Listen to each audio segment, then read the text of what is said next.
क्या काम कर रहे हैं हम लोग, कहाँ हैं, ये हम अपनी तारीफ नहीं कर रहे हैं। ये जो फीडबैक मिला है मैं उस बात को कह रहा हूँ।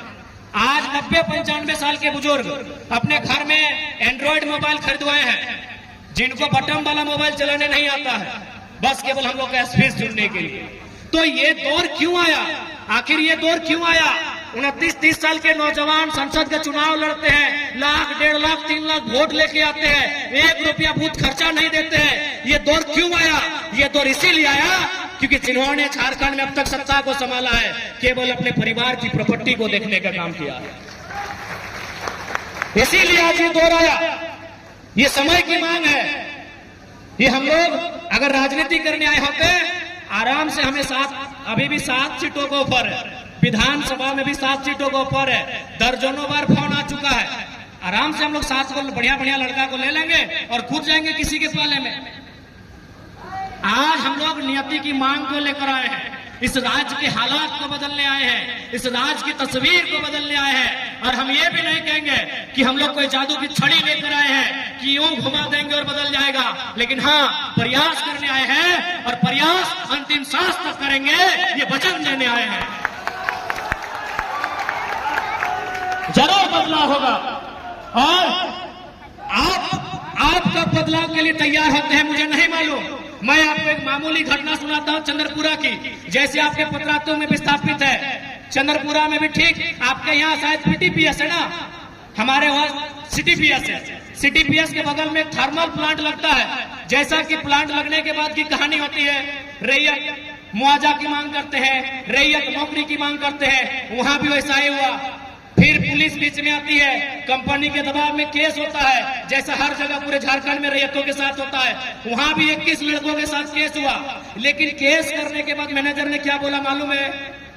केस करने के बाद मैनेजर ने कहा कि वोटिंग के दिन का इंतजार कीजिए, 4 तारीख का इंतजार कीजिए, 4 तारीख में अभी 5 दिन का समय है। यदि जयराम महतो गिरिडीह लोकसभा जीत के चले आएंगे तो केस को वापस कर लीजिएगा। बहुत पागल लड़का है, पता नहीं क्या करेगा।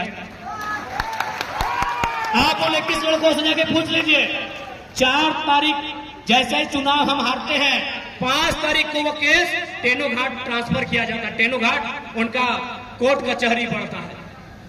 यानी ये सिस्टम उनको भी मालूम है, अगर ये नौजवान पॉलिटिक्स में आएंगे तो फिर एक पाई का हिसाब लिया जाएगा। उतना छोड़िए, आपके रामगढ़ में 2 फैक्ट्रियां हैं, रामगढ़ और मांडू में। उन्होंने अपने वर्कर को छुट्टी दे दिया था, जबकि उन्होंने कहा सर हम लोग तो वोट दे दिए हैं संजय जी को।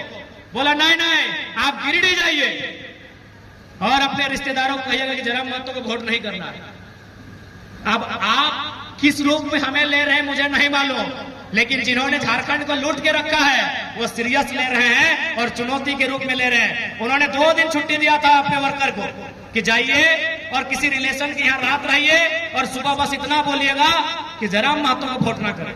उनकी हालत खराब है। क्यों मालूम है? उनको भी मालूम है वो जीतेगा गिरिडीह में, लेकिन पंगा हजारीबाग में भी लेगा। इसलिए हम लोग एक बात विश्वास करके देखिए, आज जो घटित हो रहा है इस राज्य में, उस तस्वीर को जरूर बदलेंगे। ये बात तो हम आपको कह के जाते हैं। चूंकि आज ये कार्यकर्ता मिलन समारोह भी है, तो थोड़ा सा हम ये भी कहना चाहेंगे, चूंकि यहाँ जो लोग आए हैं वो गिने चुने लोग हैं, चाहे हमारी बहनें हैं, हमारी माएं हैं, या फिर हमारे अभिभावक हैं, हमारे नौजवान साथी हैं। यहाँ कार्यकर्ता लोग आए हैं। देखिए, नेता का चुनाव जीतने में कभी रोल नहीं होता है। न संजय जी हर एक बूथ में गए हैं, न जयराम महतो हर एक बूथ में गए हैं। चुनाव जीतने का काम कार्यकर्ता करते हैं, केडर करते हैं। यानी यहाँ आप सभी कार्यकर्ता आए हैं। ये कोई जनसभा नहीं है, ये कार्यकर्ता सम्मेलन है। इसलिए मैं आपसे कहना चाहूंगा, मैंने बचपन में एक फॉर्मूला एक इंग्लैंड के कोच से पढ़ा था। उन्होंने कहा था कि किसी भी चीज को आपको जीतना है, क्योंकि चुनाव के संबंध में कहेंगे कि अगर जीतना है तो आपको 3D का फॉर्मूला के साथ चलना होगा। पहला D से होता है डिटर्मिनेशन। डिटर्मिनेशन को हम लोग हिंदी में बोलते हैं इरादा। इरादा यानी अपने मन में ठानना कि हाँ, हमने मन में ठान लिया है कि रामगढ़ विधानसभा से जेबी किशोर को जिताएंगे तो जिताएंगे, मांडू विधानसभा से फलाना को उसके लिए मेहनत करेंगे तो करेंगे।